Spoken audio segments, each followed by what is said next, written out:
your perspective, your opinion on should we have concern about being able to have access to our bank accounts or our brokerage accounts in the event of a reset? Yeah, you should absolutely be concerned. At this point, this is no longer opinion. This is math. Mathematically, this system, the current system, cannot continue because there's too much debt. The debt that's out there now can never be repaid. And in order to repay it, they've got to create the capital for the interest. In other words, the interest doesn't exist to pay on the current debt. And it goes back to Richard Russell's inflate or die. They're going to have to continually inflate. And where we are right now with the Fed talking about tapering, that's pretty much laughable because the system has survived since 2008 on life support, if you will.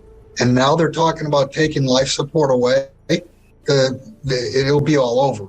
Now, as far as your banks are concerned, your brokers are concerned, if you own stock, and myself and my partner Jim Sinclair have talked about this. Jim talked about this going all the way back to 2004, maybe 2005, that if you have stocks and you're not a trader, you should have those certificates issued to you.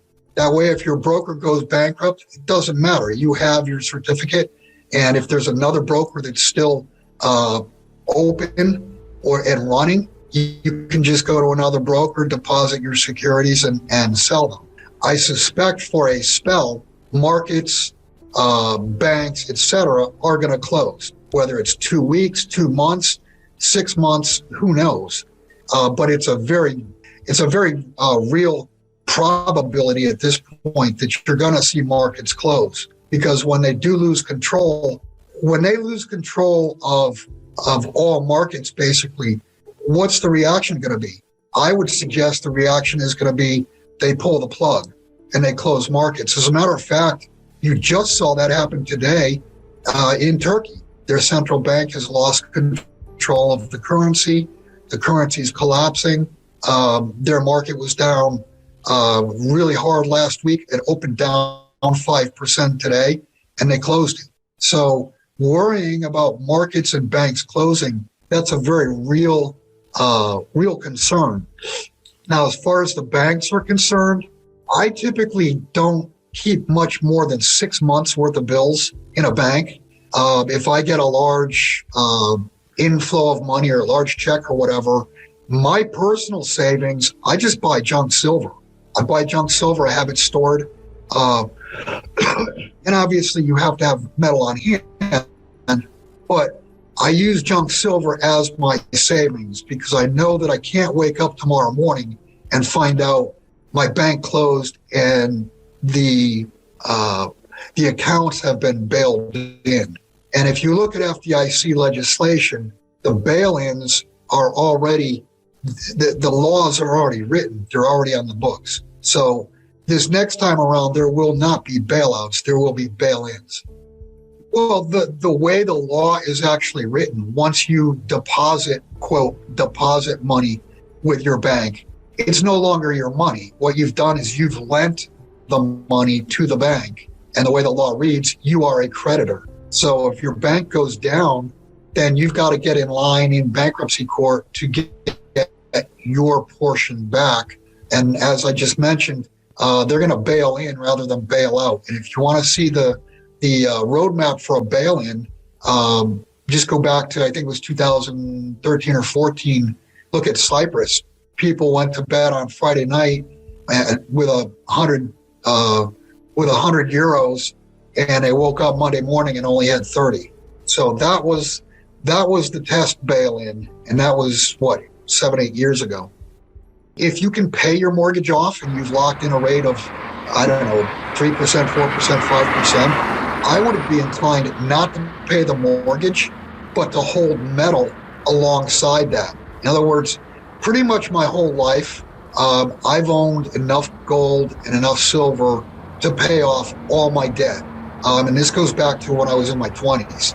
So it gave me comfort knowing that if the system did collapse, I would have the ability to pay my debt off in something that was not going to bankrupt if the entire system bankrupted.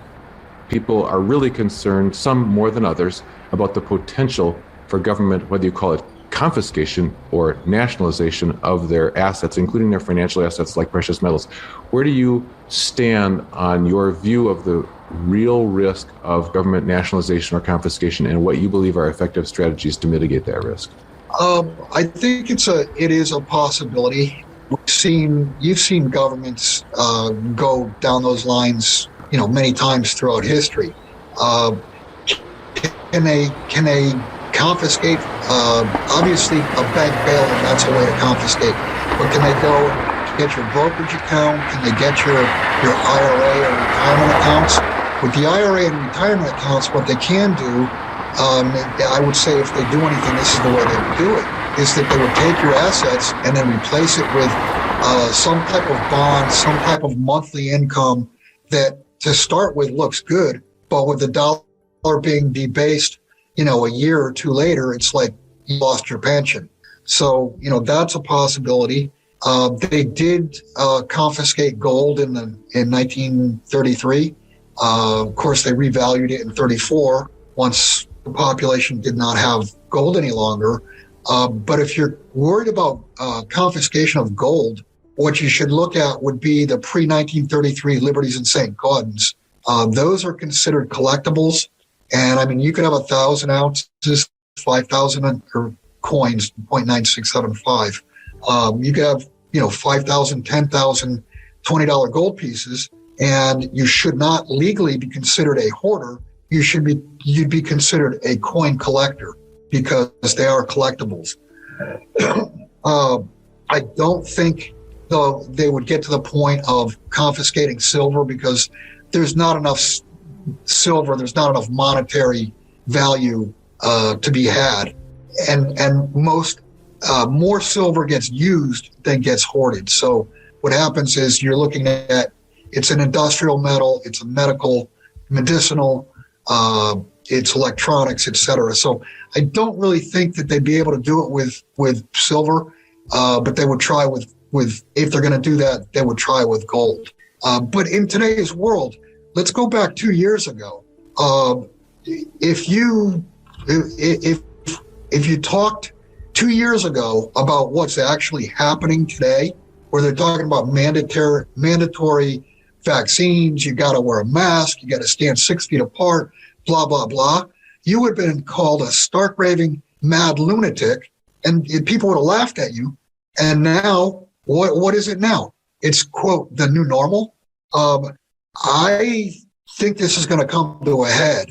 I think a lot of things are going to come to a head in this coming year. Bill, what role do livestock play in your reset survival strategy? I love gold and silver, but they're not productive assets. What productive assets should we own? Livestock, land, tools, etc. Well, yeah, obviously, living on a farm is going to be better than living in a condo in New York City. I mean, you want to live in a rural area. If you can farm yourself, if you can have chickens, goats, cattle, whatever hand tools, not necessarily electric tools. So you probably want to back up your whatever electric tools you have. If you use electric saw or chainsaw or whatever, it might be a good idea to get hand saws. If you've got to cut wood by hand instead of with gasoline or with electricity. One thing about land, people need to understand that the value of land, the value of property right now has its current value because it's been borrowed against. People have borrowed money to purchase properties, to purchase homesteads, to purchase houses. Once the credit market breaks, I believe you're going to see serious, I think you're going to see a real estate crash, but I think you're going to see serious softness even in farmland. So don't fool yourself and think, that if you're paying these inflated prices for farmland now, that they're going to be more inflated later. In dollar terms, maybe, but not in terms of gold, not in real terms. Right, you cannot eat gold, you can't eat silver, but if there's no money, if banks are closed, if the system has come down, I know more than, where I live, I know more than a dozen farmers that will sell crops, livestock, you name it, for metal. So all of a sudden, metal will come back into the system from a barter standpoint. So even though you can't eat it, you can use it because farmers understand real money. How much gold and silver is enough? People ask that all the time. I've heard many different answers. I have recommended for years that families have one bag, which is $1,000 face, one bag of junk silver per person per household. So if you're a family of four, $4,000 face should be more than enough. If it's not enough, then we're living in Mad Max, and it's not a world you probably would have even survived to that point. And I get that same question done again, how much should I put into gold and silver? And just for the last probably 2 or 3 years, my standard response now is whatever you don't want to lose. Because we live in a world where everything is supported by credit. And when credit breaks, everything breaks. And gold and silver are the only two currencies on the planet, only two monies on the planet that have no liability attached to them. They are pure asset money, and they're the only asset money on the planet. Everything else is a